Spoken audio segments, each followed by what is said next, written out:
The Old Man and the Sea, Part 2. Although it is unjust, he thought, but I will show him what a man can do and what a man endures. I told the boy I was a strange old man, he said. Now is when I must prove it. The 1,000 times that he had proved it meant nothing. Now he was proving it again. Each time was a new time, and he never thought about the past when he was doing it. I wish he'd sleep, and I could sleep, and dream about the lions, he thought. Why are the lions the main thing that is left? Don't think, old man, he said to himself. Rest gently now against the wood, and think of nothing. He is working. Work as little as you can. It was getting into the afternoon, and the boat still moved slowly and steadily. But there was an added drag now from the easterly breeze, and the old man rowed gently with the small sea, and the hurt of the cord across his back came to him easily and smoothly. Once in the afternoon, the line started to rise again, but the fish only continued to swim at a slightly higher level. The sun was on the old man's left arm and shoulder and on his back, so he knew the fish had turned east of north. Now that he had seen him once, he could picture the fish swimming in the water with his purple pectoral fins set wide as wings, and the great erect tail slicing through the dark. I wonder how much he sees at that depth, the old man thought. His eye is huge, and a horse, with much less eye, can see in the dark. Once I could see quite well in the dark, not in the absolute dark, but almost as a cat sees. The sun and his steady movement of his fingers had uncramped his left hand now completely, and he began to shift more of the strain to it, and he shrugged the muscles of his back to shift the hurt of the cord a little. If you're not tired, fish, he said aloud, you must be very strange. He felt very tired now, and he knew the night would come soon, and he tried to think of other things. He thought of the big leagues. To him, they were the Gran Liga, and he knew that the Yankees of New York were playing the Tigre of Detroit. This is the second day now that I do not know the result of the Juegos, he thought. But I must have confidence, and I must be worthy of the great DiMaggio, who does all things perfectly, even with the pain of the bone spur in his heel. What is a bone spur? He asked himself. Un espuelo de hueso. We did not have them. Can it be as painful as the spur of a fighting cock in one's heel? I do not think I could endure that, or the loss of the eye, and of both eyes, and continue to fight as the fighting cocks do. Man is not much beside the great birds and beasts. Still, I would rather be that beast down there in the darkness of the sea. Unless sharks come, he said aloud. If sharks come, God pity him and me. Do you believe the great DiMaggio would stay with a fish as long as I will stay with this one? He thought. I am sure he would, and more, since he is young and strong. Also, his father was a fisherman. But would the bone spur hurt him too much? I do not know, he said aloud. I never had a bone spur.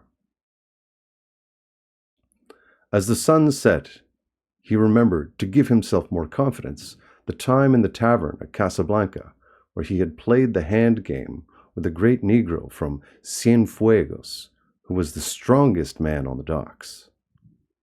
They had gone one day and one night with their elbows on a chalk line on the table, and their forearms straight up, and their hands gripped tight.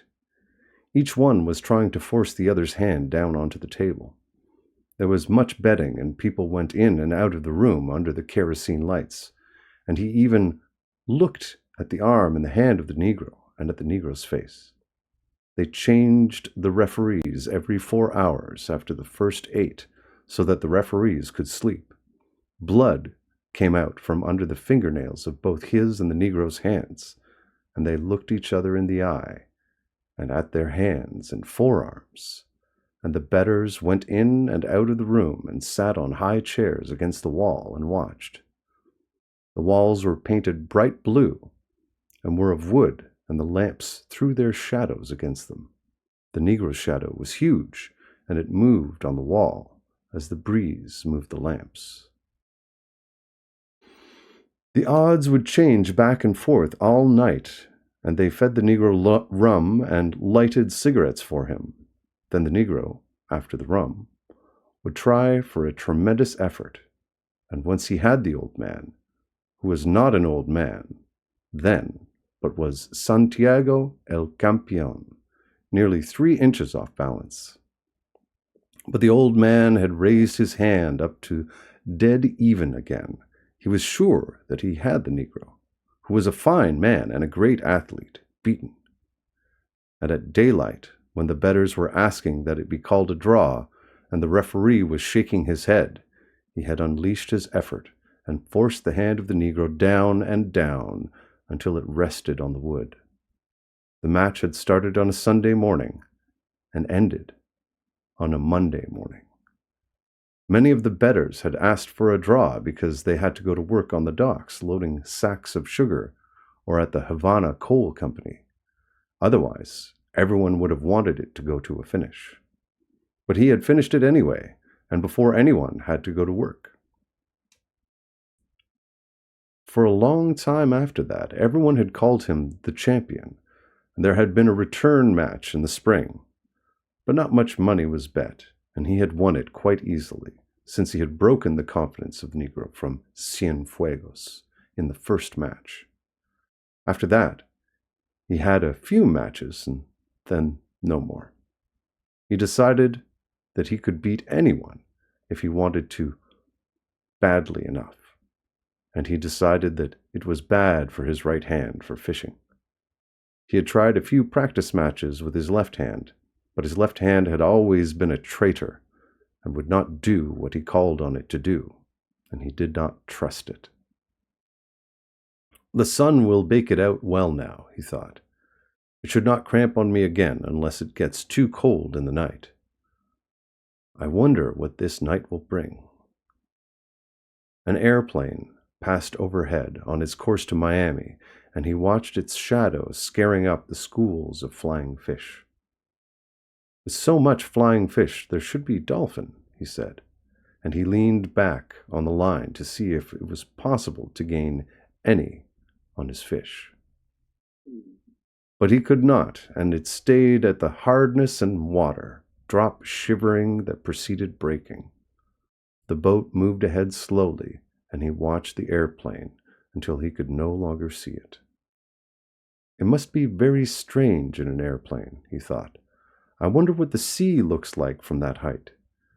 They should be able to see the fish well if they do not fly too high. I would like to fly very slowly at 200 fathoms high and see the fish from above. In the turtle boats, I was in the cross trees of the masthead, and even at that height I saw much. The dolphin look greener from there, and you can see their stripes and their purple spots, and you can see all of the school as they swim. Why is it that all the fast-moving fish of the dark current have purple backs, and they usually have purple stripes or spots? The dolphin looks green, of course, because he is really golden, but when he comes to feed, truly hungry, purple stripes show on his sides, as on a marlin. Can it be anger, or the greater speed he makes that brings them out? Just before it was dark, as they passed a great island of sargasso weed that heaved and swung in the light sea as though the ocean were making love with something under a yellow blanket, his small line was taken by a dolphin. He saw it first when it jumped in the air, true gold in the last of the sun, and bending and flapping wildly in the air. It jumped again and again in the acrobatics of its fear, and he worked his way back to the stern, and, crouching and holding the big line with his right hand and arm, he pulled the dolphin in with his left hand, stepping on the gained line each time with his bare left foot.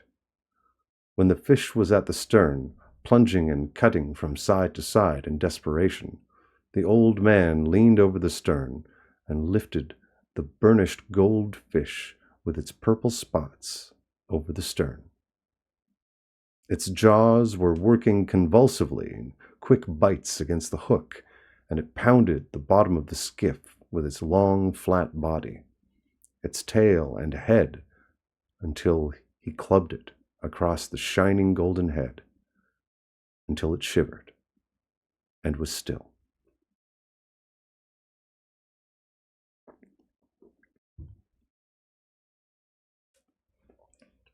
The old man unhooked the fish, rebaited the line with another sardine, and tossed it over.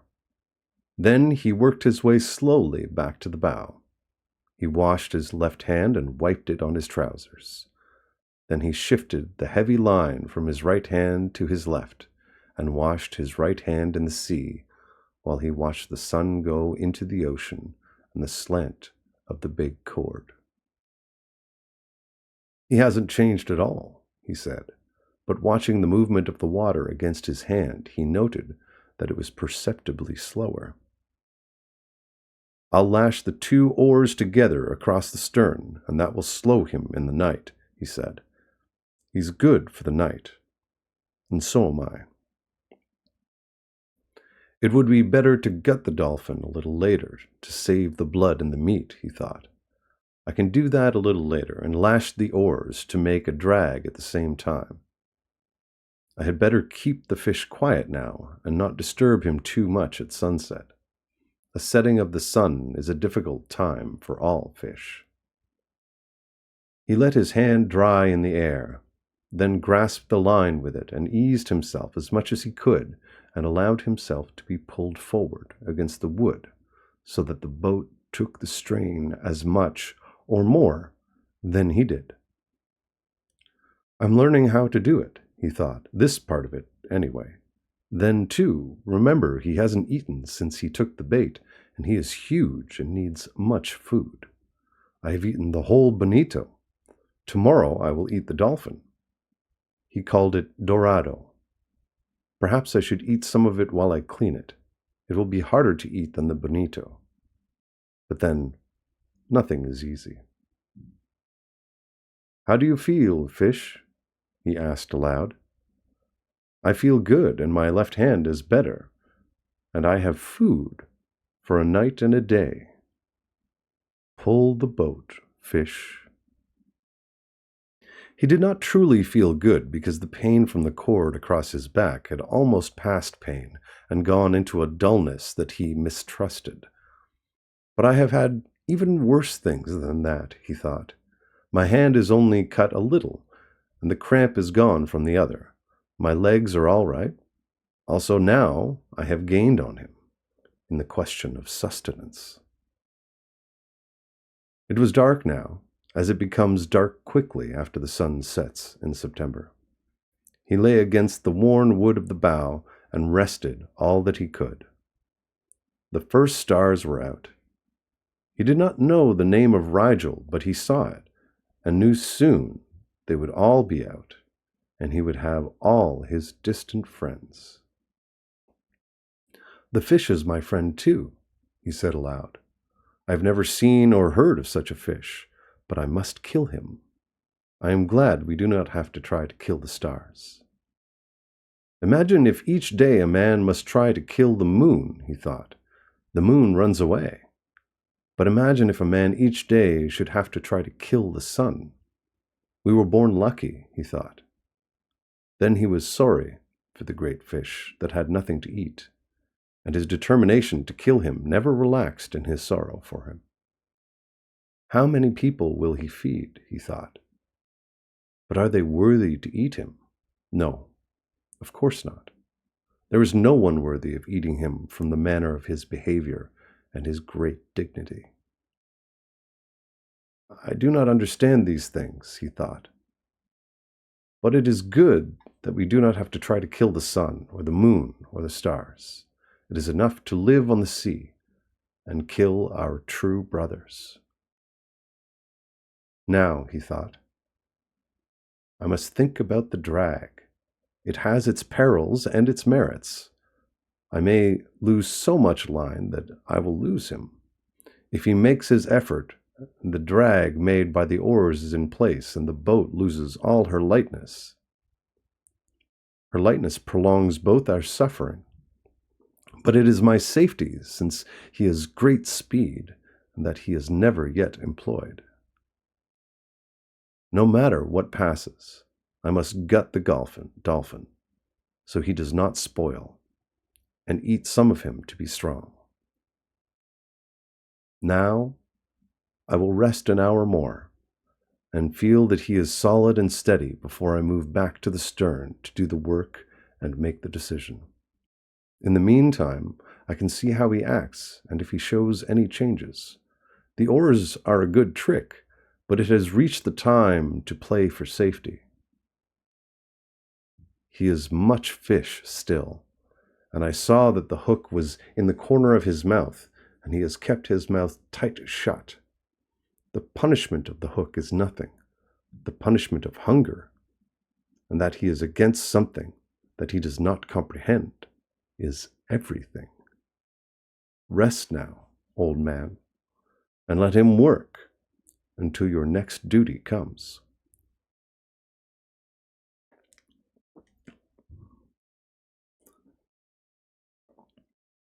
He rested for what he believed to be 2 hours. The moon did not rise now until late, and he had no way of judging the time. Nor was he really resting except comparatively. He was still bearing the pull of the fish across his shoulders, but he placed his left hand on the gunwale of the bow and confided more and more of the resistance to the fish, to the skiff itself. How simple it would be if I could make the line fast, he thought. But with one small lurch he could break it. I must cushion the pull of the line with my body, and at all times be ready to give line with both hands. But you have not slept yet, old man, he said aloud. It is half a day and a night, and now another day, and you have not slept. You must devise a way so that you sleep a little, if he is quiet and unsteady. If you do not sleep, you might become unclear in the head. I'm clear enough in the head, he thought. Too clear. I am as clear as the stars that are my brothers. Still, I must sleep. They sleep, and the moon and the sun sleep, and even the ocean sleeps sometimes on certain days when there is no current and a flat calm. But remember to sleep, he thought. Make yourself do it, and devise some simple and sure way about the lines. Now go back and prepare the dolphin. It is too dangerous to rig the oars as a drag if you must sleep. I could go without sleeping, he told himself, but it would be dangerous. He started to work his way back to the stern on his hands and knees, being careful not to jerk against the fish. He may be half asleep himself, he thought, but I do not want him to rest. He must pull until he dies. Back in the stern, he turned so that his left hand held the strain of the line across his shoulders and drew his knife from its sheath with his right hand. The stars were bright now, and he saw the dolphin clearly, and he pushed the blade of his knife into his head and drew him out from under the stern. He put one of his feet on the fish and slit him quickly from the vent up to the tip of his lower jaw. Then he put his knife down and gutted him with his right hand, scooping him clean and pulling the gills clear. He felt the maw heavy and slippery in his hands as he slit it open. There were 2 flying fish inside. They were fresh and hard, and he laid them side by side and dropped the guts and the gills over the stern. They sank, leaving a trail of phosphorescence in the water. The dolphin was cold and a leprous gray-white now in the starlight, and the old man skinned one side of him while he held his right foot on the fish's head. Then he turned him over and skinned the other side and cut each side off from the head down to the tail. He slid the carcass overboard and looked to see if there was any swirl in the water, but there was only the light of its slow descent. He turned then and placed the 2 flying fish inside the 2 fillets of fish, and putting his knife back into its sheath, he worked his way slowly back to the bow. His back was bent with the weight of the line across it, and he carried the fish in his right hand. Back in the bow, he laid the 2 fillets of fish out on the wood, with the flying fish beside them. After that, he settled the line across his shoulders in a new place and held it again with his left hand resting on the gunwale. Then he leaned over the side and washed the flying fish in the water, noting the speed of the water against his hand. His hand was phosphorescent from skinning the fish, and he watched the flow of the water against it. The flow was less strong, and as he rubbed the side of his hand against the parking of the skiff, particles of phosphorus floated off and drifted slowly astern. "He is tiring, or he is resting," the old man said. "Now let me get through the eating of this dolphin and get some rest and a little sleep." Under the stars, and with the night colder all the time, he ate half of one of the dolphin fillets and one of the flying fish, gutted and with its head cut off.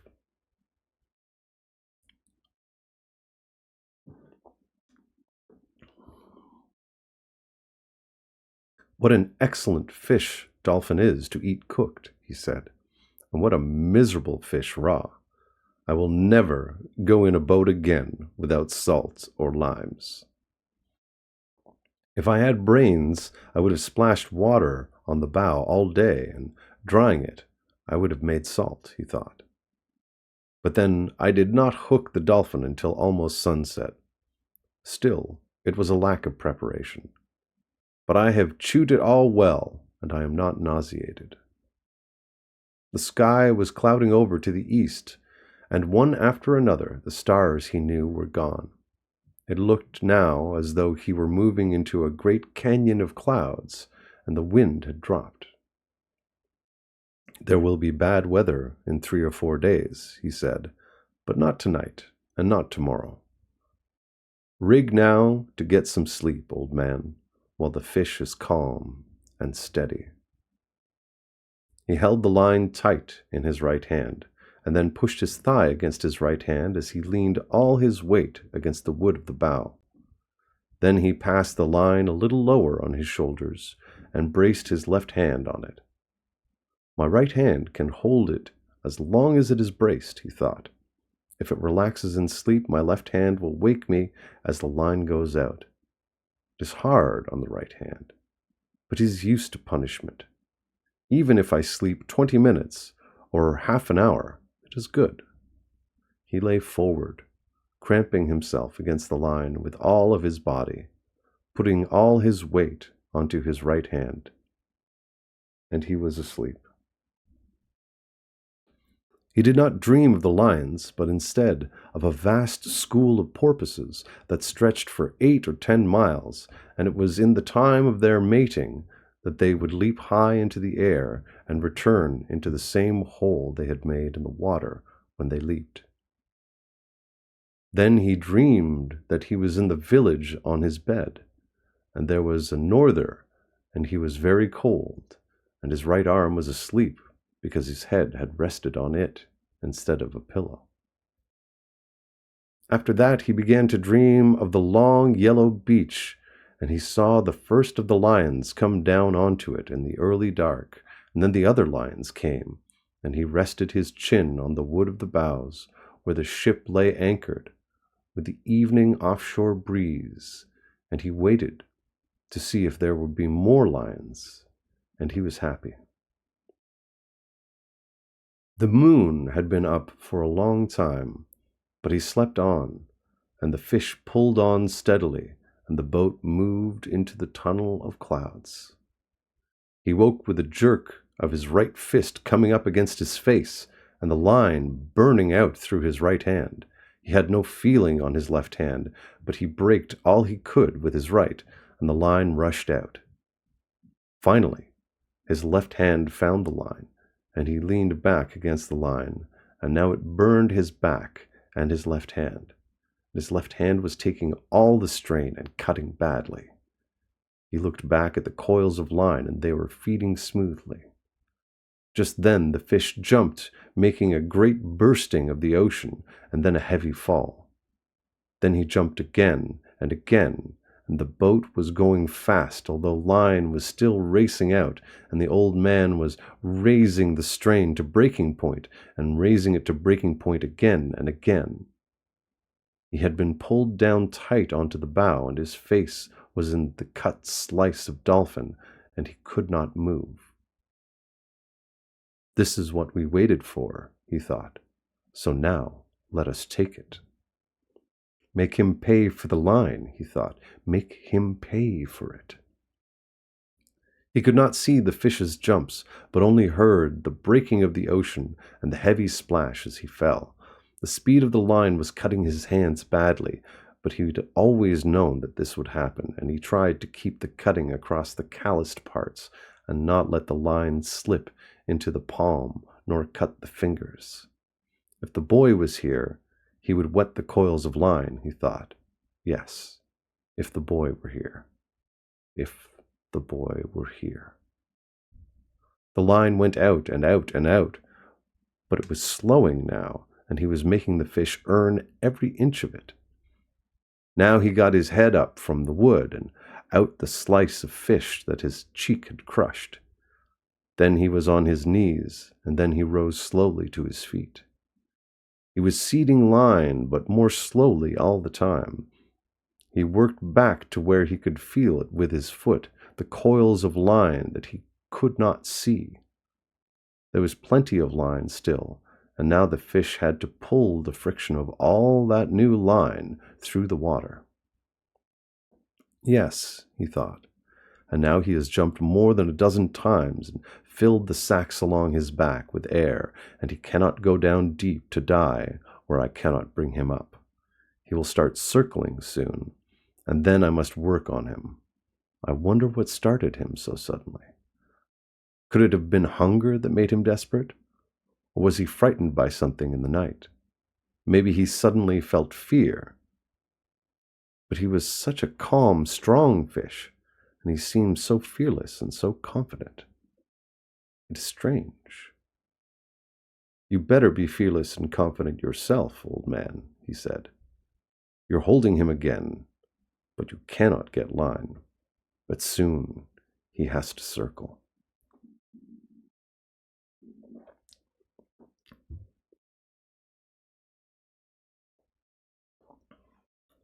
The old man held him with his left hand in his shoulders now, and stooped down and scooped up water in his right hand to get the crushed dolphin flesh off of his face. He was afraid that it might nauseate him, and he would vomit and lose his strength. When his face was cleaned, he washed his right hand in the water over the side, and then let it stay in the salt water, while he watched the first light come before the sunrise. He's headed almost east, he thought. That means he is tiring and going with the current. Soon he will have to circle. Then our true work begins. After he judged that his right hand had been in the water long enough, he took it out and looked at it. It is not bad, he said, and pain does not matter to a man. He took hold of the line carefully, so that it did not fit into any of the fresh line cuts, and shifted his weight so that he could put his left hand into the sea and the other side of the skiff.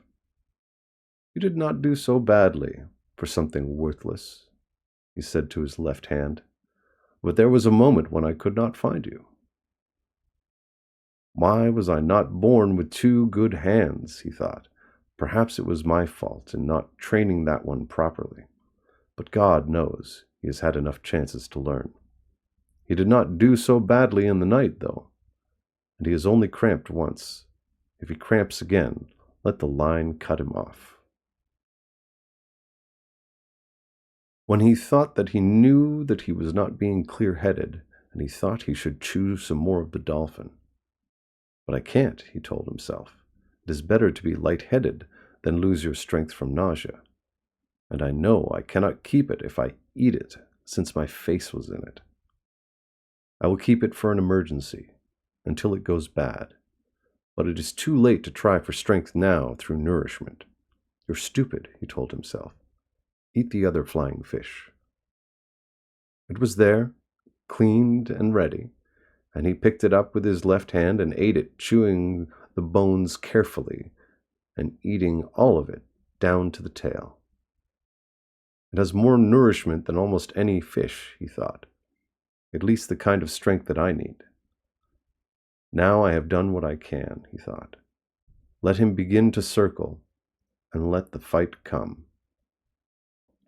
The sun was rising for the third time since he had put to sea, when the fish started to circle. He could not see by the slant of the line that the fish was circling. It was too early for that.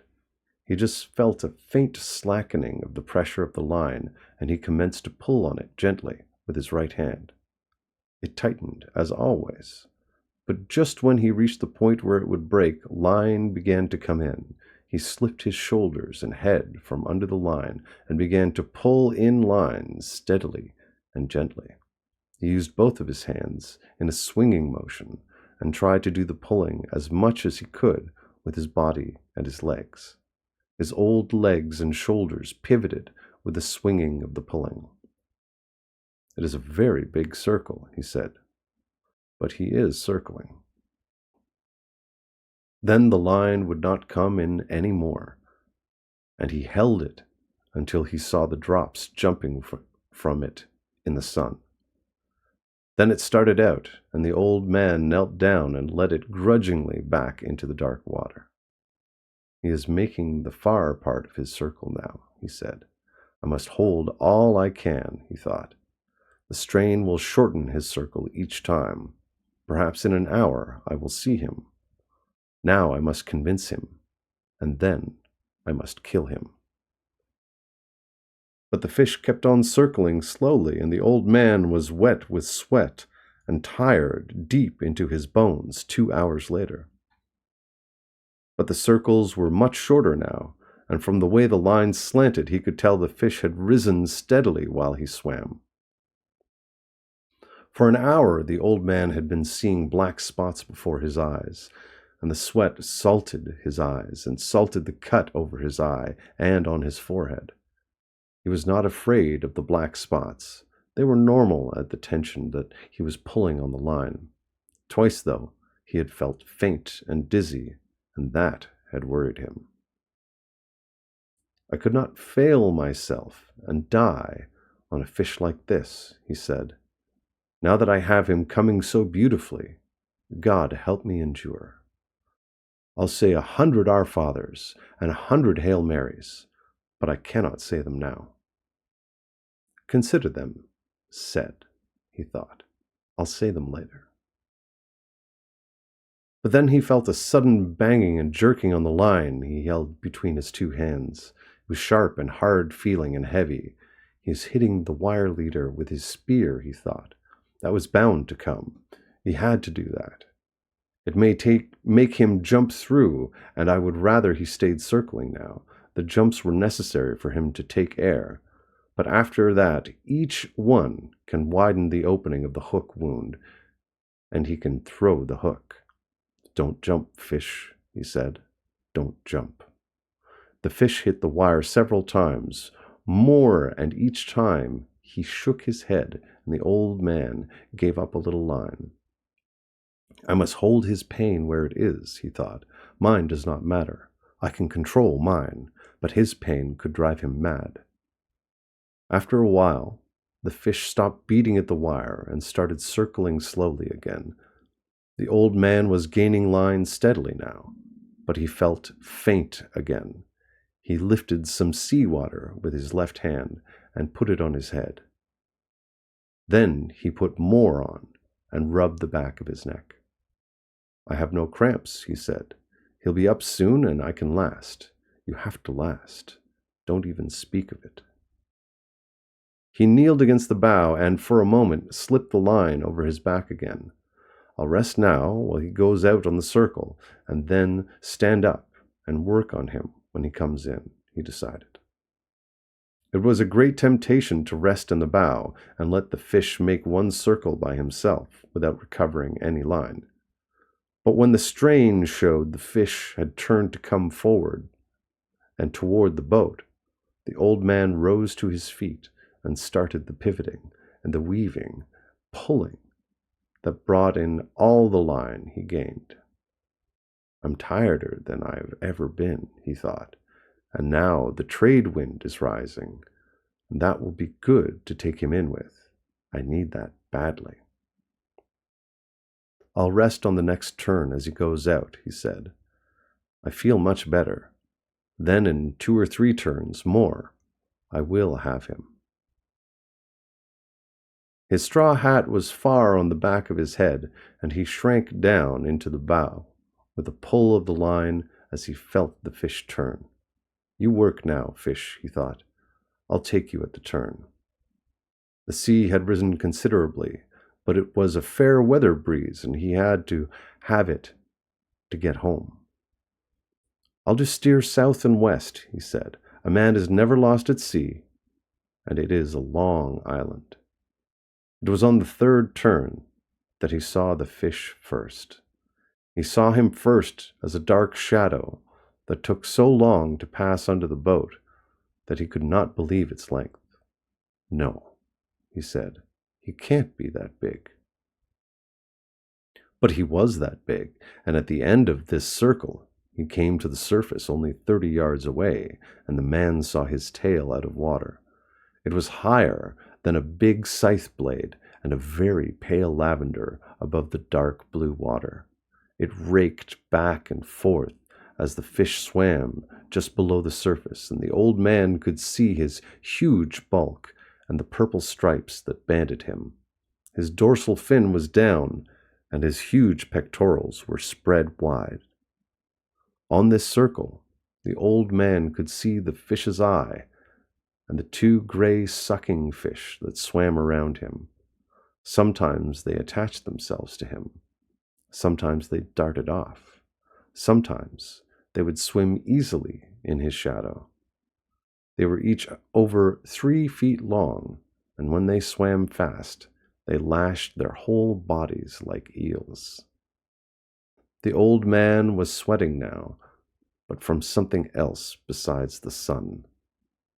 On each calm, placid turn the fish made, he was gaining line, and he was sure that in 2 turns more he would have a chance to get the harpoon in.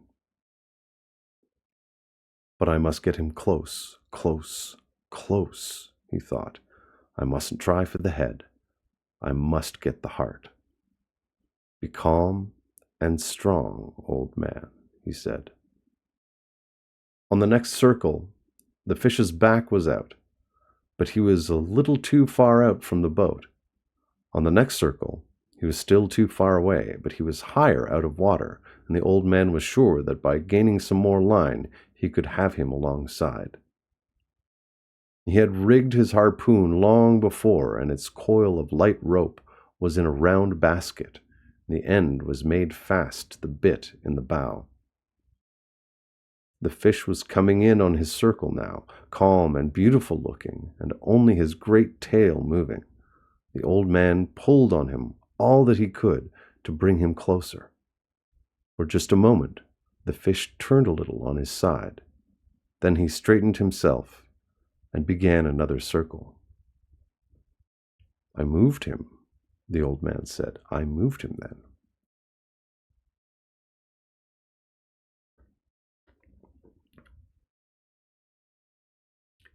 He felt faint again now, but he held on to the great fish all the strain that he could. I moved him, he thought. Maybe this time I can get him over. Pull, hands, he thought. Hold up, legs. Last for me, head. Last for me. You never went. This time I'll pull him over. But when he put all of his effort on, starting it well out before the fish came alongside and pulling with all his strength, the fish pulled part way over and then righted himself and swam away. Fish, the old man said, fish, you are going to have to die anyway. Do you have to kill me too? That way, nothing is accomplished, he thought. His mouth was too dry to speak, but he could not reach for the water now. I must get him alongside this time, he thought. I am not good for many more turns. Yes, you are, he told himself. You're good forever. On the next turn, he nearly had him. But again the fish righted himself and swam slowly away. You are killing me, fish, the old man thought. But you have a right to.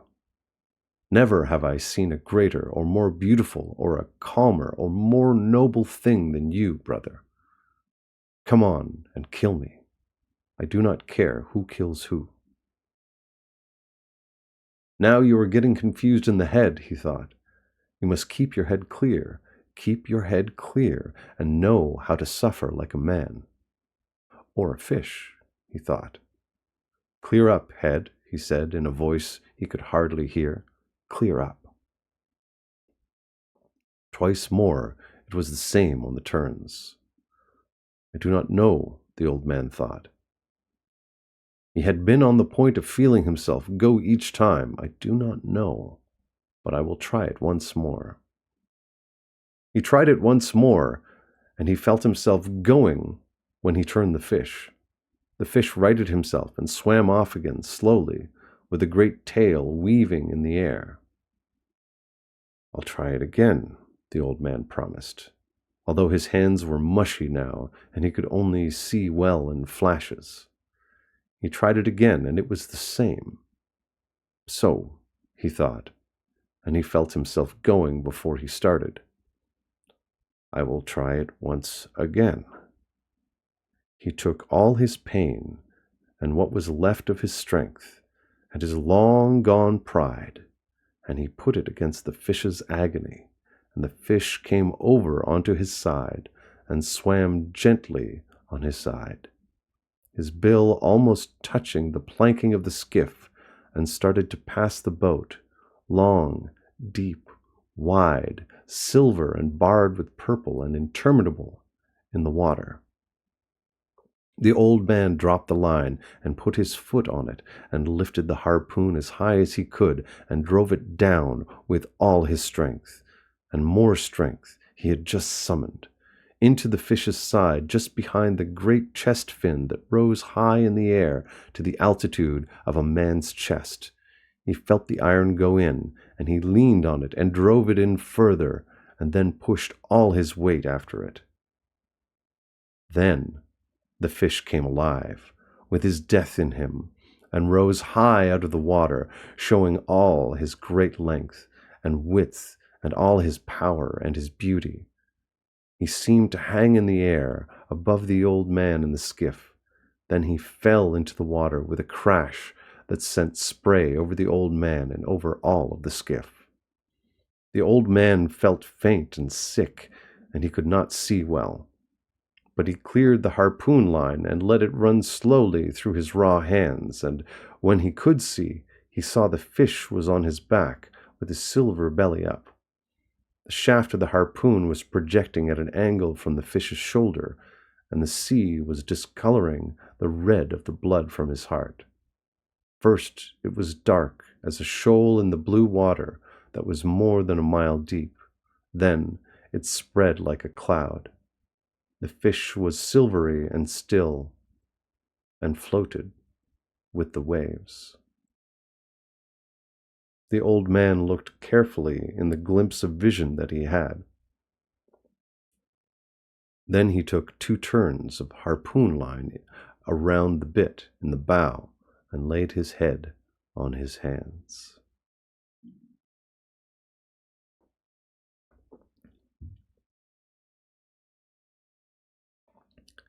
"Keep my head clear," he said against the wood of the bow. "I am a tired old man, but I have killed this fish, which is my brother, and now I must do the slave work. Now I must prepare the nooses and the rope to lash him alongside," he thought. "Even if we were 2 and swamped her to load him and bailed her out, this skiff would never hold him.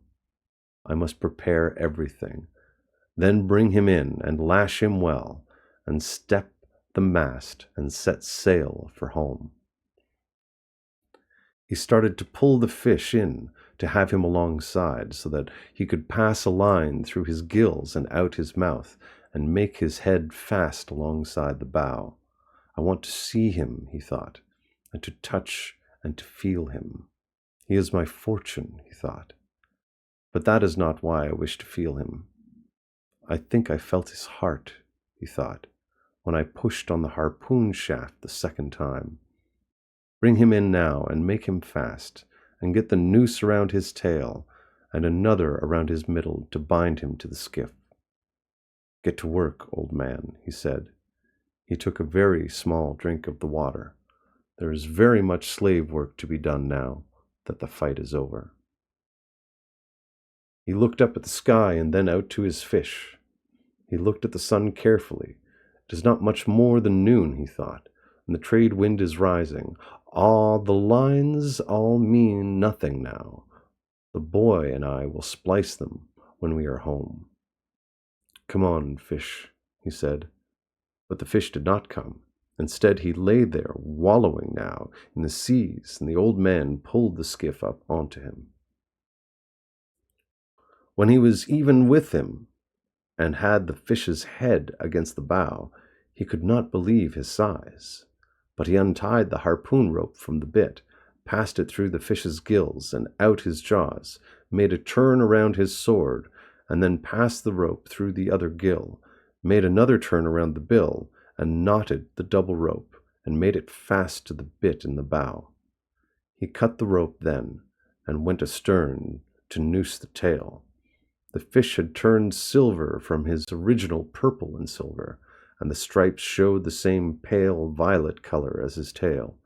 They were wider than a man's hand with his fingers spread, and the fish's eye looked as detached as the mirrors in a periscope, or as a saint in a procession. It was the only way to kill him, the old man said. He was feeling better since the water, and he knew he would not go away, and his head was clear. "He's over 1,500 pounds the way he is," he thought, "maybe much more. If he dresses out 2/3 of that at 30 cents a pound, I need a pencil for that," he said. "My head is not that clear. But I think the great DiMaggio would be proud of me today. I had no bone spurs, but the hands and the back hurt truly. I wonder what a bone spur is," he thought. "Maybe we have them without knowing of it." He made the fish fast to the bow and stern and to the middle thwart. It was so big it was like lashing a much bigger skiff alongside. He cut a piece of line and tied it to the fish's lower jaw against his bill so that his mouth would not open and they would not sail as cleanly as possible. Then he stepped the mast, and with the stick that was his gaff and with his boom rigged, the patch sail drew, the boat began to move, and half lying in the stern, he sailed southwest. He did not need a compass to tell him where southwest was. He only needed to feel of the trade wind and the drawing of the sail. "I better put a small line out with a spoon on it and try and get something to eat and drink for the moisture." But he could not find a spoon, and his sardines were rotten. So he hooked a patch of yellow gulf weed to the gaff as they passed, and shook it so that the small shrimps that were in it fell onto the planking of the skiff. There were more than a dozen of them, and they jumped and kicked like sand fleas.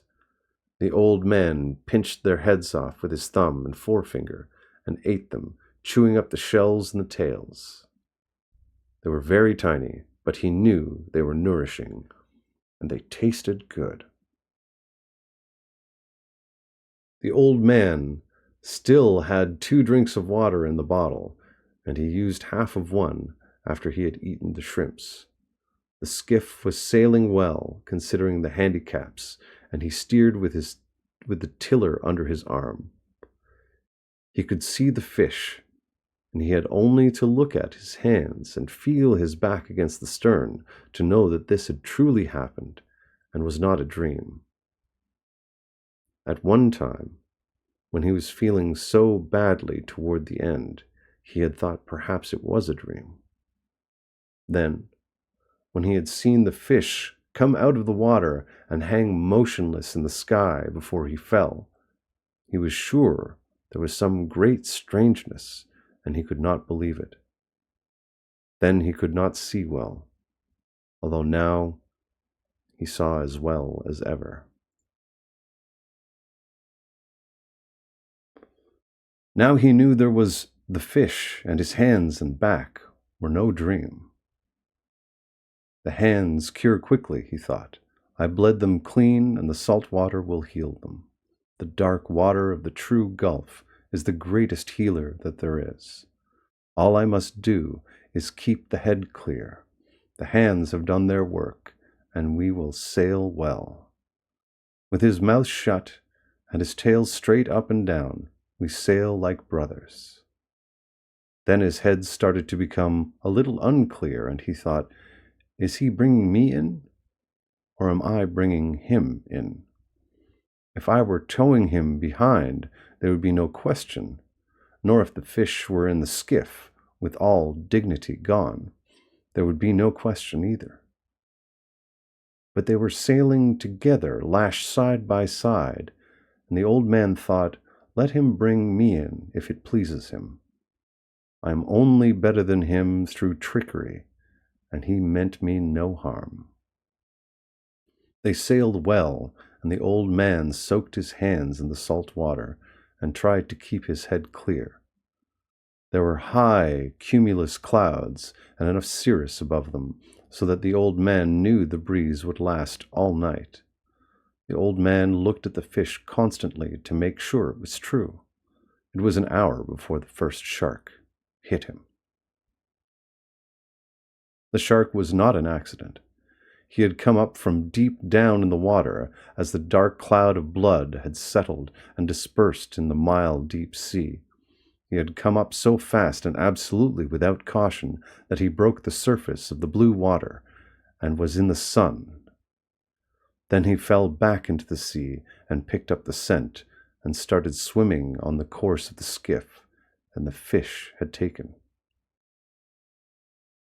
Sometimes he lost the scent, but he would pick it up again, or have just a trace of it, and he swam fast and hard on the course. He was a very big mako shark, built to swim as fast as the fastest fish in the sea, and everything about him was beautiful except his jaws. His back was as blue as a swordfish's, and his belly was silver, and his hide was smooth and handsome. He was built as a swordfish, except for his huge jaws, which were tight shut now as he swam fast, just under the surface, with his high dorsal fin knifing through the water without wavering. Inside the closed double lip of his jaws, all of his 8 rows of teeth were slanted inwards. They were not the ordinary pyramid-shaped teeth of most sharks. They were shaped like a man's fingers when they were crisped like claws. They were nearly as long as the fingers of the old man, and they had razor-sharp cutting edges on both sides. This was a fish built to feed on all the fishes in the sea. They were so fast and strong and well armed that they had no other enemy. Now he speeded up as he smelled the fresher scent, and his blue dorsal fin cut the water. When the old man saw him coming, he knew that this was a shark that had no fear at all and would do exactly what he wished. He prepared the harpoon and made the rope fast while he watched the shark come on. The rope was short, as it lacked what he had cut away to lash the fish. The old man's head was clear and good now, and he was full of resolution, but he had little hope. It was too good to last, he thought. He took one look at the great fish as he watched the shark close in. It might as well have been a dream, he thought. I cannot keep him from hitting me, but maybe I can get him. Dentuso, he thought. Bad luck to your mother. The shark closed fast astern, and when he hit the fish, the old man saw his mouth open and his strange eyes and the clicking chop of his teeth as he drove forward in the meat just above the tail. The shark's head was out of water and his back was coming out, and the old man could hear the noise of skin and flesh ripping on the big fish when he rammed the harpoon down onto the shark's head at a spot where the line between his eyes intersected with the line that ran straight from his nose. There were no such lines. There was only the heavy, sharp blue head, the big eyes, and the clicking, thrusting, all-swallowing jaws. But that was the location of the brain, and the old man hit it. He hit it with his blood-mushed hands, driving a good harpoon with all his strength. He hit it without hope, but with resolution and complete malignancy. The shark swung over, and the old man saw his eye was not alive. And then he swung over once again, wrapping himself in 2 loops of the rope. The old man knew that he was dead, but the shark would not accept it. Then, on his back, with his tail lashing and his jaws clicking, the shark plowed over the water as a speedboat does. The water was white where his tail beat it, and 3/4 of his body was clear above the water when the ropes came taut, shivered, and then snapped. The shark lay quietly for a little while on the surface, and the old man watched him. Then he went down, very slowly. He took about 40 pounds, the old man said aloud. He took my harpoon, too, and all the rope, he thought. And now my fish bleeds again, and there will be others. He did not like the look at the fish any more, since he had been mutilated. When the fish had been hit, it was as though he himself were hit. But I killed the shark that hit my fish, he thought. And he was the biggest dentuso that I have ever seen. And God knows that I have seen big ones. It was too good to last, he thought. I wish it had been a dream now, and that I had never hooked the fish and was alone in bed on the newspapers. But man is not made for defeat, he said. A man can be destroyed, but not defeated. I am sorry that I killed the fish, though, he thought. Now the bad time is coming, and I do not even have the harpoon.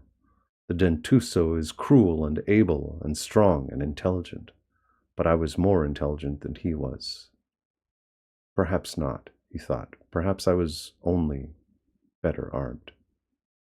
Don't think, old man, he said aloud. Sail on this course and take it when it comes. But I must think, he thought, because it is all I have left, that and baseball. I wonder how the great DiMaggio would have liked the way I hit him in the brain. It was no great thing, he thought. Any man could do it. But do you think my hands were as great a handicap as the bone spurs? I cannot know. I never had anything wrong with my heel except the time the stingray stung, and I stepped on him when swimming and paralyzed the lower leg and made the unbearable pain. Think about something cheerful, old man, he said. Every minute now you are closer to home. You sail lighter for the loss of 40 pounds. He knew quite well the pattern of what could happen when he reached the inner part of the current. There was nothing to be done now.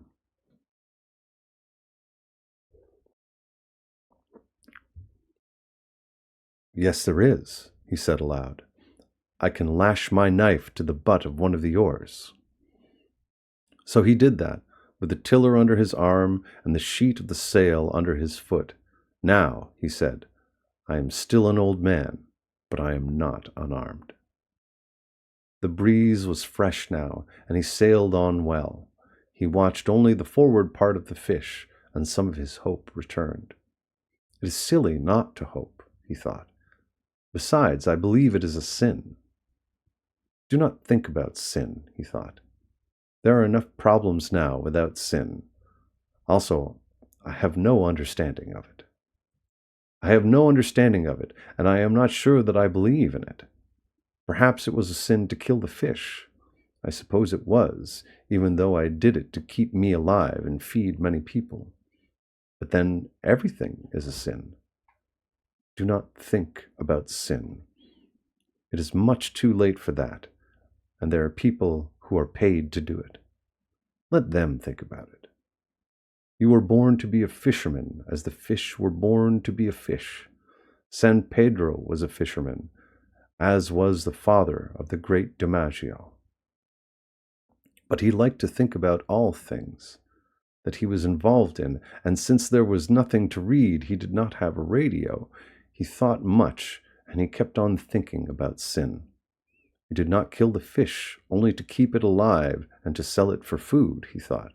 You killed him for pride, and because you were a fisherman. You loved him when he was alive, and you loved him after. If you love him, is it not a sin to kill him? Or is it more? You think too much, old man, he said aloud. But you enjoyed killing the dentuso, he thought. He lives on the live fish as you do. He is not a scavenger, nor just a moving appetite as some sharks are. He is beautiful and noble and knows no fear of anything. I killed him in self-defense, the old man said aloud, and I killed him well. Besides, he thought, everything kills everything else in some way. Fishing kills me exactly as it keeps me alive. The boy keeps me alive, he thought. I must not deceive myself too much. He leaned over the side and pulled loose a piece of the meat of the fish where the shark had cut him. He chewed it and noted its quality and its good taste. It was firm and juicy, like meat, but it was not red. There was no stringiness in it, and he knew that it would bring the highest price in the market. But there was no way to keep its scent out of the water, and the old man knew that a very bad time was coming. The breeze was steady. It had backed off a little further into the northeast, and he knew that meant that it would not fall off. The old man looked ahead of him, but he could see no sails, nor could he see the hull nor the smoke of any ship. There were only the flying fish that went up from his bow, sailing away to either side, and the yellow patches of gulfweed. He could not even see a bird. He had sailed for 2 hours, resting in the stern, and sometimes chewing a bit of the meat from the marlin, trying to rest and to be strong, when he saw the first of the 2 sharks. "Aye," he said aloud. There's no translation for this word, and perhaps it is just a noise such a man might make involuntarily, feeling the nail go through his hands and into the wood. "Galanos," he said aloud. He had not seen the second fin now coming up behind the first, and had identified them as shovel-nosed sharks by the brown, triangular fin and the sweeping movements of the tail. They had the scent and were excited, and in the stupidity of their great hunger, they were losing and finding the scent in their excitement. But they were closing all the time. The old man made the sheet fast and jammed the tiller. Then he took up the oar with the knife lashed to it. He lifted it as lightly as he could, because his hands rebelled at the pain. Then he opened and closed them on it lightly to loosen them. He closed them firmly, so they would take the pain now, and would not flinch, and watched the sharks come.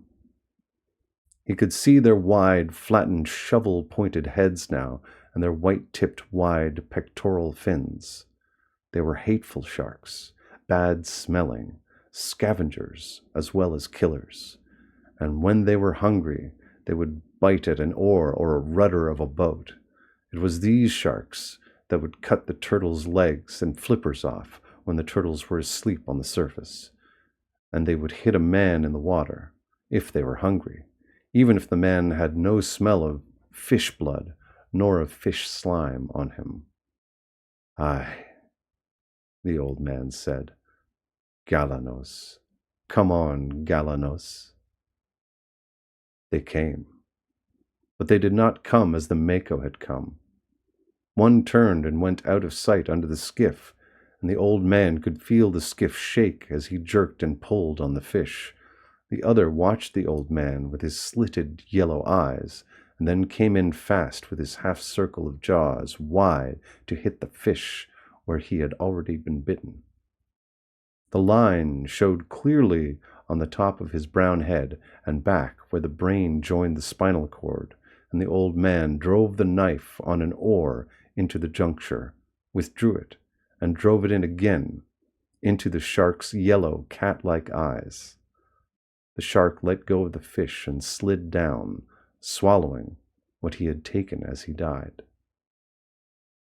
The skiff was still shaking with the destruction the other shark was doing to the fish, and the old man let go the sheet so that the skiff would swing broadside and bring the shark out from under. When he saw the shark, he leaned over the side and punched at him. He hit only meat, and the hide was set hard, and he barely got the knife in. The blow hurt not only his hands, but his shoulder too. But the shark came up fast with his head out, and the old man hit him squarely in the center of his flat-topped head as his nose came out of the water and lay against the fish. The old man withdrew the blade and punched the shark exactly in the same spot again. He still hung to the fish with his jaws hooked, and the old man stabbed him in his left eye. The shark still hung there.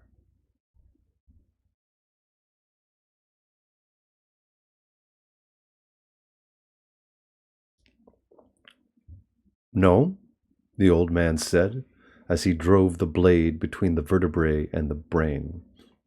It was an easy shot now, and he felt the cartilage sever. The old man reversed the oar and put the blade between the shark's jaws to open them. He twisted the blade, and as the shark slid loose, he said, "Go on, Galano. Slide down a mile deep. Go see your friend. Or maybe it's your mother." The old man wiped the blade of his knife and laid down the oar. Then he found the sheet and sail and filled it, and he brought the skiff onto her course. "They must have taken a quarter of him, and of the best meat," he said aloud. "I wish it were a dream and that I had never hooked him. I'm sorry about it, fish. It makes everything wrong." He stopped, and he did not want to look at the fish now. Drained of blood and awash, he looked the color of the silver backing of a mirror, and his stripes still showed. "I shouldn't have gone out so far, fish," he said, "neither for you nor for me. I'm sorry, fish." "Now," he said to himself, "look to the lashing on the knife and see if it has been cut. Then get your hand in order, because there is still more to come."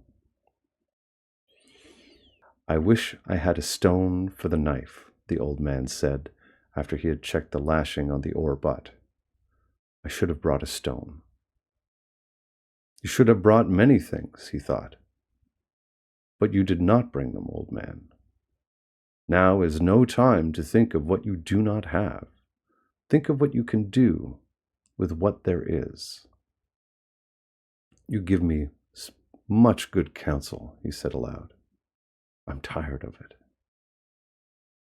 He held the tiller under his arm and soaked both his hands in the water as the skiff drove forward. God knows how much that last one took, he said, but she's much lighter now. He did not want to think of the mutilated underside of the fish. He knew that each of the jerking bumps of the shark had been meat torn away, and that the fish now made a trail for all sharks as wide as a highway through the sea.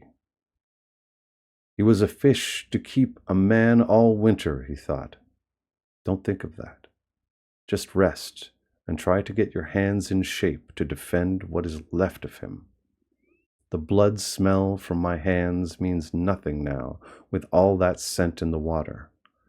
Besides, they do not bleed much. There's nothing cut that means anything. The bleeding may keep the left from cramping. What can I think of now? He thought. Nothing. I must think of nothing and wait for the next ones. I wish it had really been a dream, he thought. But who knows? It might have turned out well.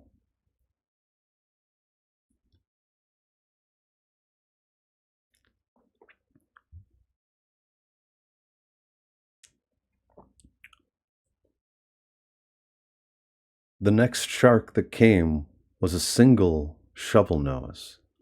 He came like a pig to the trough, if a pig had a mouth so wide that you could put your head in it.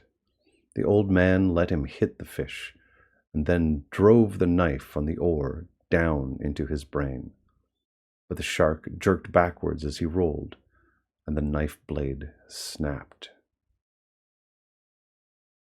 The old man settled himself to steer. He did not even watch the big shark slinking slowly in the water, showing first life-size, then small, then tiny. That always fascinated the old man, but he did not even watch it now. I have the gaff now, he said, but it will do no good. I have the 2 oars and the tiller and the short club. Now they have beaten me, he thought. I am too old to club sharks to death, but I will try it as long as I have the oars and the short club and the tiller.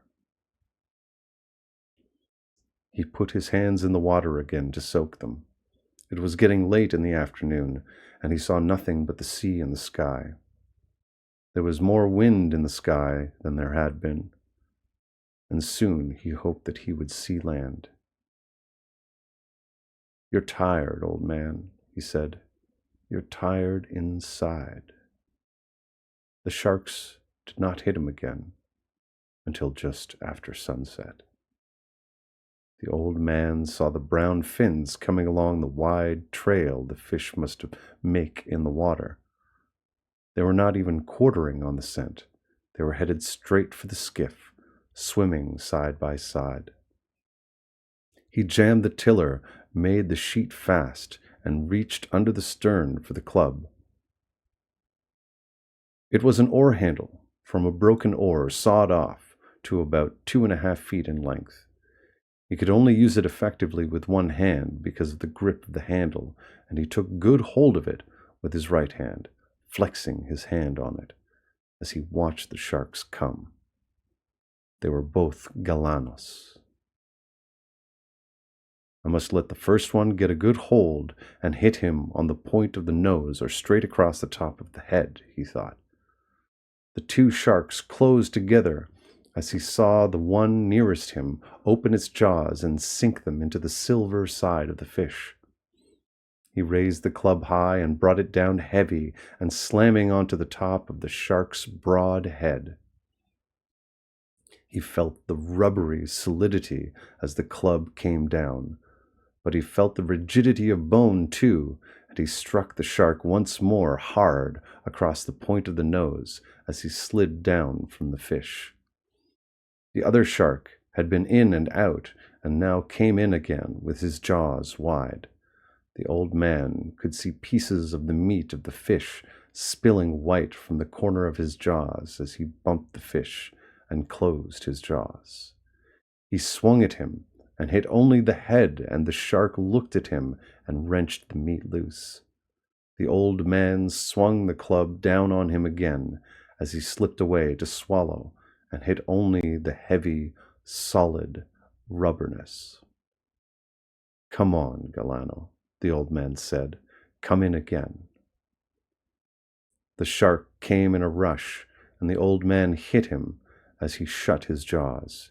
He hit him solidly, and from as high up as he could raise the club. This time he felt the bone at the base of the brain, and he hit him again in the same place, while the shark tore the meat loose sluggishly and slid down from the fish. The old man watched for him to come again, but neither shark showed. Then he saw one on the surface swimming in circles. He did not see the fin of the other. "I could not expect to kill them," he thought. "I could have, in my time. But I have hurt them both badly, and neither one can feel very good. If I could have used a bat with 2 hands, I could have killed the first one, surely. Even now," he thought. He did not want to look at the fish. He knew that half of him had been destroyed. The sun had gone down while he had been in the fight with the sharks. "It will be dark soon," he said. "Then I should see the glow of Havana. If I am too far to the eastward, I will see the lights of one of the new beaches. I cannot be too far now," he thought. "I hope no one has been too worried. There is only the boy to worry, of course, but I am sure he would have confidence. Many of the older fishermen will worry. Many others, too," he thought. "I live in a good town."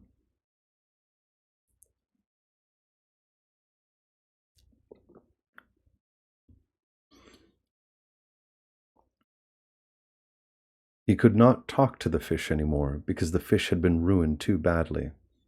Then something came into his head. "Half fish," he said, "fish that you were. I am sorry that I went too far out. I ruined us both.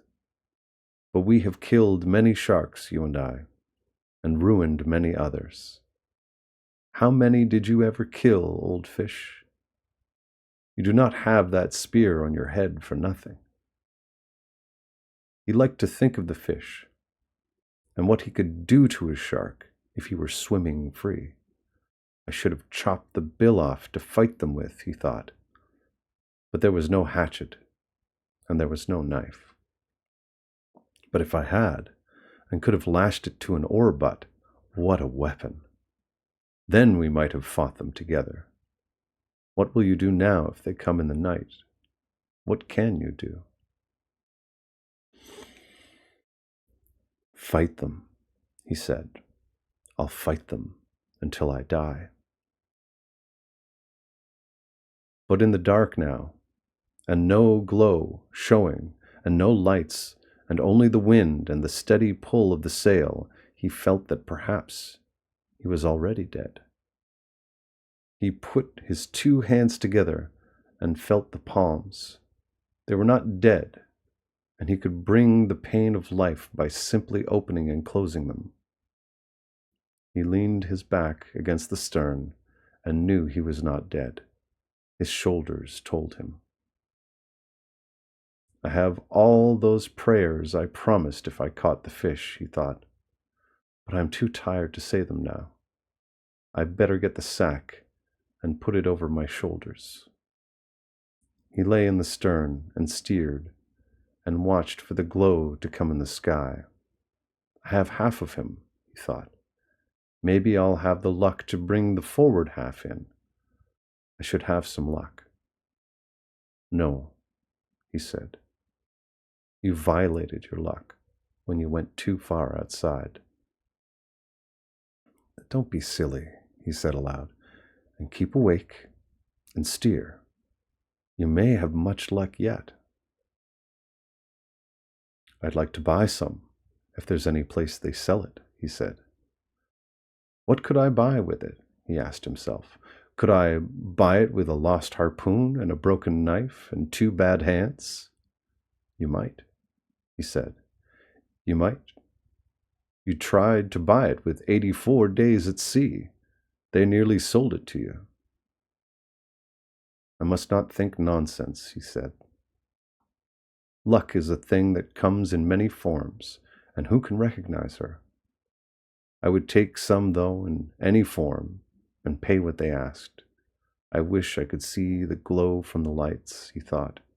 I wish too many things. But that is the thing I wish for now. He tried to settle more comfortably to steer from his pain, and he knew he was not dead. He saw the reflected glare of the lights of the city at what must have been around 10 o'clock at night. They were only perceptible at first, as the light is in the sky before the moon rises. Then they were steady to see across the ocean, which was rough now with the increasing breeze. He steered inside of the glow, and he thought that now, soon, he must hit the edge of the stream. Now it is over, he thought. They will probably hit me again. But what can a man do against them in the dark, without a weapon? He was stiff and sore now, and his wounds and all of the strained parts of his body hurt with the cold of the night. I hope I do not have to fight again, he thought. I hope so much I do not have to fight again. But by midnight he fought, and this time he knew the fight was useless. They came in a pack, and he could only see the lines in the water that their fins made, and their phosphorescence as they threw themselves on the fish. He clubbed at heads and heard the jaws chop, and the shaking of the skiff as they took hold below. He clubbed desperately at what he could only feel and hear, and he felt something seize the club, and it was gone.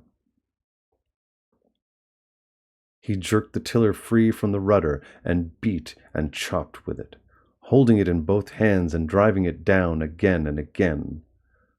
But they were up to the bow now, and driving in one after the other, and together tearing off the pieces of meat that showed glowing below the sea as they turned to come once more.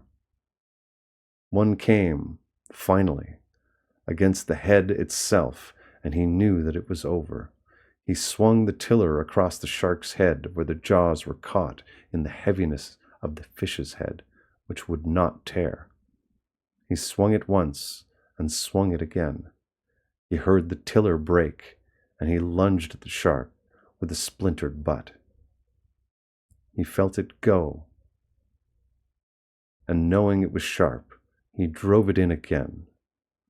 The shark let go and rolled away.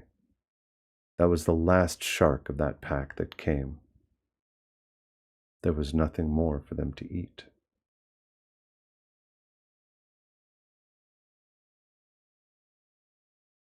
The old man could hardly breathe now, and he felt a strange taste in his mouth. It was coppery and sweet, and he was afraid of it for a moment. But there was not much of it. He spat into the ocean and said, "Eat that, Galanos, and make a dream. You've killed a man." He knew he was beaten now, finally, and without remedy, and he went back to the stern and found the jagged end of the tiller would fit in the slot of the rudder well enough for him to steer. He settled the sack around his shoulders and put the skiff on her course. He sailed lightly now, and he had no thoughts nor any feelings of any kind. It was past everything now, and he sailed the skiff to make his home port as well and as intelligently as he could. In the night, sharks hit the carcass as someone might pick up crumbs from the table. The old man paid no attention to them, and did not pay any attention to anything except steering. He only noticed how lightly and how well the skiff sailed now that there was no great weight beside her. She's good, he thought. She is sound and not harmed in any way except for the tiller. That is easily replaced. He could feel he was inside the current now, and he could see the lights on the beach colonies along the shore. He knew where he was now, and it was nothing to get home. The wind is our friend anyway, he thought. Then he added, sometimes. The great sea with our friends and our enemies. And bed, he thought, bed is my friend. Just bed, he thought. Bed will be a great thing. Is easy when you are beaten, he thought. I never knew how easy it was. And what beat you, he thought. Nothing, he said aloud. I went out too far. When he sailed into the little harbor, the lights of the terrace were out, and he knew everyone was in bed. The breeze had risen steadily and was blowing strongly now. It was quiet in the harbor, though, and he sailed up onto the little patch of shingle below the rocks. There was no one to help him, so he pulled the boat up as far as he could. Then he stepped out and made her fast to a rock. He unstepped the mast and furled the sail and tied it. Then he shouldered the mast and started to climb. It was then he knew the depth of his tiredness. He stopped for a moment and looked back and saw in the reflection from the streetlight the great tail of the fish standing up well behind the skiff's stern. He saw the white, naked line of his backbone, the dark mass of the head, with the projecting bill and all the nakedness between.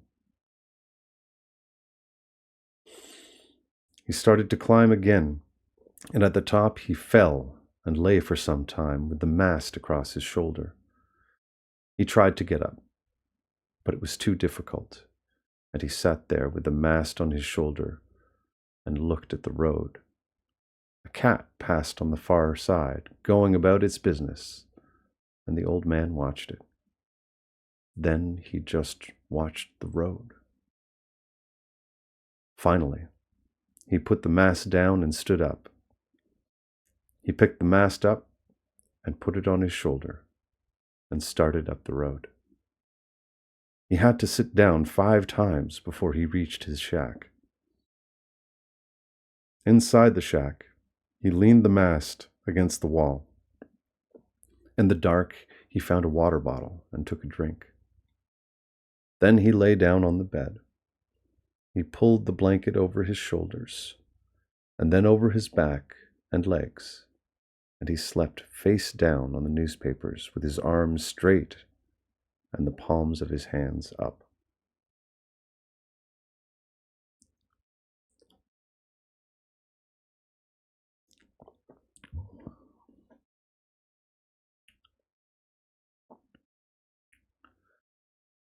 He was asleep when the boy looked in the door in the morning. It was blowing so hard that the drifting boats would not be going out, and the boy had slept late, and then come to the old man's shack as he had come each morning. The boy saw that the old man was breathing, and then he saw the old man's hands, and he started to cry. He went out very quietly to go to bring some coffee, and all the way down the road he was crying. Many fishermen were around the skiff, looking at what was lashed beside it, and one was in the water, his trousers rolled up, measuring the skeleton with a length of line. The boy did not go down. He had been there before, and one of the fishermen was looking after the skiff for him. "How is he?" one of the fishermen shouted. "Sleeping," the boy called. He did not care that they saw him crying. Let no one disturb him. He was 18 feet from nose to tail, the fisherman who was measuring him called. I believe it, the boy said. He went into the terrace and asked for a can of coffee. Hot, and with plenty of milk and sugar in it. Anything more? No. Afterwards I will see what he can eat. What a fish it was, the proprietor said. There has never been such a fish. Those were 2 fine fish you took yesterday, too. Damn my fish, the boy said, and he wanted to cry again. Do you want a drink of any kind? The proprietor asked. No, the boy said. Tell them not to bother Santiago. I'll be back. Tell him how sorry I am. Thanks, the boy said. The boy carried the hot can of coffee up to the old man's shack and sat by him until he woke. Once it looked as though he were waking, but he had gone back into heavy sleep, and the boy had gone across the road to borrow some wood to heat the coffee. Finally, the old man woke. Don't sit up, the boy said. Drink this. He poured some of the coffee in a glass. The old man took it and drank it. They beat me, Manolin, he said. They truly beat me. He didn't beat you. Not the fish. No, truly. It was afterwards. Pedrico is looking after the skiff and the gear. What do you want done with the head? Let Pedrico chop it up to use in fish traps. And the spear? You keep it if you want it. I want it, the boy said. Now we must make our plans about the other things. Did they search for me? Of course, with Coast Guard and with planes. The ocean is very big and a skiff is small and hard to see, the old man said. He noticed how pleasant it was when you have someone to talk to, instead of speaking only to himself and to the sea. I missed you, he said. What did you catch? 1 the first day, 1 the second, and 2 the third. Very good. Now we fish together again. No, I am not lucky. I am not lucky anymore. The hell with luck, the boy said. I'll bring the luck with me. What will your family say? I do not care. I caught 2 yesterday, but we will fish together now, for I still have much to learn. We must get a good killing lance and always have it on board. You can make the blade from a spring leaf from an old Ford. We can grind it in Wambacoa. It should be sharp and not tempered, so it will break. My knife broke. I'll get another knife and have the spring ground. How many days of heavy brisa have we?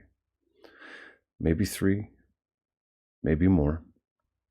I will have everything in order, the boy said.